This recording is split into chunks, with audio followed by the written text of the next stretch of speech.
ఎన్ని రోజుల నుండి ఇట్లా వరద పోతుంది? ఏ ఊరు మీది?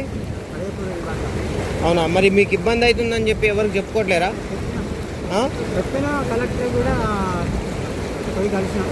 మరి దీనికి ఒక ఓవర్ హెడ్ పెద్ద బ్రిడ్జి కట్టమని చెప్పి చెప్తున్నారా?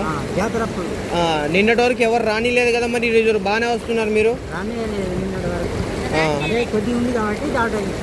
కొంచెం చూసి, ఎందుకంటే ఇబ్బంది పడమాకండి, ఎక్కువ వాటర్ వచ్చేటప్పుడు దాటమాకండి, ఎందుకంటే ఇక్కడ డ్యూటీలో ఉండే వాళ్ళకి ఇబ్బంది అవుతుంది. ఎందుకు దాటనిస్తుర్రని అంటారు. సరే మరి వెళ్ళండి.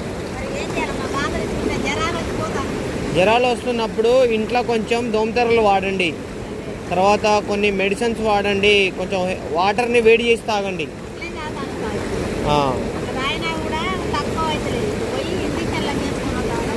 జ్వరం వస్తుందా అమ్మ?